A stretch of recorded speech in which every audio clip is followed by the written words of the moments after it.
Yeah, it was amazing, wasn't it? Football, few, etc. Monday's headlines did their best. They grappled with trying to get what was, drama here, drama there, upset here, goals going everywhere. They tried their best, but reflecting on Manchester City, as you heard there, retained their title.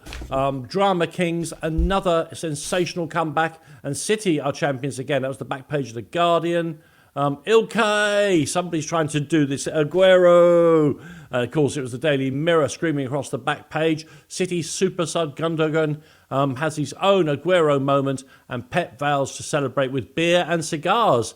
We are legends is the headline in The Sun. Pep tears as his quad in 3 goals in 5 minutes rescues title. Bedlam reigns after Gundogan banishes City nightmares. That was Jason Burton, Daily Telegraph. And Martin Samuel, who was there, the title was slipping away from their grasp. Then a switch was flicked. Gundogan conjures up a miracle. A City produced greatest comeback of all. Martin, that was in the subtext, the thing you have to sell your piece with. Yes. Was it the greatest comeback of all? It was pretty great. It was pretty great. I mean, Arsenal against Liverpool, when whoever won the title, I don't think I've ever seen a night quite like that. But that's before football was invented in 1992. So the lateness of Aguero doesn't also, count. Aguero. So if we're comparing it strictly to Aguero, I thought yesterday was even better because it was a very strange thing because. At no time were Liverpool actually winning the league, and yet it felt as if Liverpool were winning the league because you knew they would score and you knew they would win.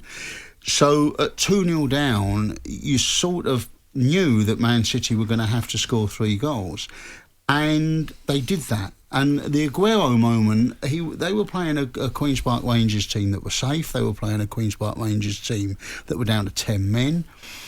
Aston Villa played really well yesterday for 76 minutes. I mean, they defended magnificently for 76 minutes, and City were as poor as you've seen them all season for that.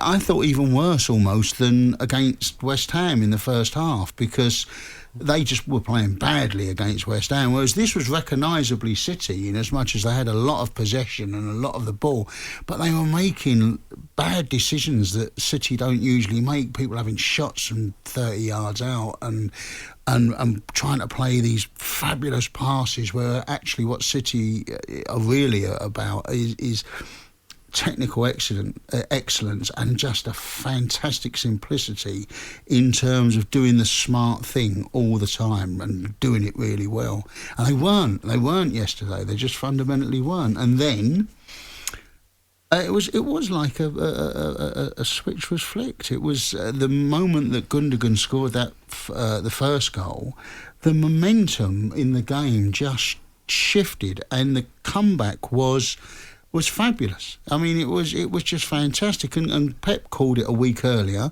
because he said we are going to have to win because they will win. Yep. And so he was dead right about that because Liverpool did win. And if City had even just got 2 goals back, they would have surrendered the league title and been the first team to do it on the final day of the season. Premier League Is that season. right?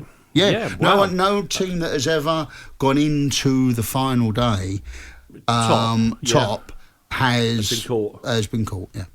It was funny, it's wasn't the it? opposite to the Leeds thing, yeah. They took. Maybe sorry. Before you mention, I just must tell people the Aguero moment reminds me. Mario Balotelli, of course, had a vital touch in that. If you haven't had a chance to see it, go and look at Mario Balotelli's goal.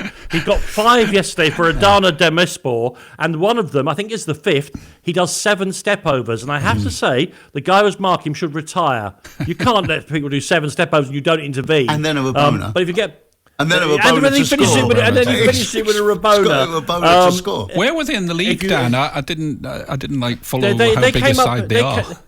They came up last year, and they're not a very big side. But what they did do, they as often with Turkish football, they packed their team with old lags, and they've stayed up as a result. You know, they haven't set any trees on, set the ground on fire, or anything like that, or pulled up any trees. But they've done well to stay up. Brilliant. And he's had a tremendous season. I think he's the second highest goal scorer in Turkey. And there was even talk of him being called up again for the Italian squad. But if you get a chance, it must be on every social media. His 7-step over goal. Cristiano Ronaldo were going, oh, you can do 7, can you? 3 or 4 isn't enough. It was amazing. Sorry, Sean. I was going to ask you about. Let me put it this way: did you prepare at any stage a back page that said "Quad is on, Liverpool champions"? Oh yeah, there was, of course. I mean, all officers would have done that. The most amazing team ever. Liverpool head for unprecedented triumph. It was all there. I mean, and all officers would have had drawn up things like their guide to the great season, the 38 games. How are they now going to? I mean, even yesterday, you'd probably have looked forward to Real Madrid. Even yesterday's, and it would have been all the talk about that. And as Martin says, switch flicked, and it was astonishing. And what had really put the pressure on for me was people were going on about the fact Mahrez missing the penalty. Well, yeah, he missed the penalty, but City have still got the advantage. But that actually meant they'd taken the draw out of the equation for yesterday if Liverpool won. So there was no. Even had they been 1-0 up, had Villa equalised, so there wasn't so there was more tension, much more tension about the game. And as De Bruyne said afterwards, it's a strange thing playing in a game like that. People can say, "Oh, City didn't play very well," and all that, but you've got to take all the other factors into account: the pressures, the worries, the tension, the knowing that Liverpool are probably going to win, even though they hadn't at that point, as Martin says. You assumed they were going to in the end, and they did, and it was marvellous. One thing that I find out slightly puzzling is everybody praises Pep for 3 amazing substitutions and making them much more solid and better attacking going forward. But you do think, why didn't you just do that in the first place? Wait till next season when they can do 5 subs, and you'll see Manchester City and Liverpool bringing on whole new attacking formations. But players like Zinchenko, who I thought was the inspiration actually when he came on, I really did. He was converted to left back. He was really a number 10. Who's driven by more than just football. His story was inspirational, and he played like a demon. So good.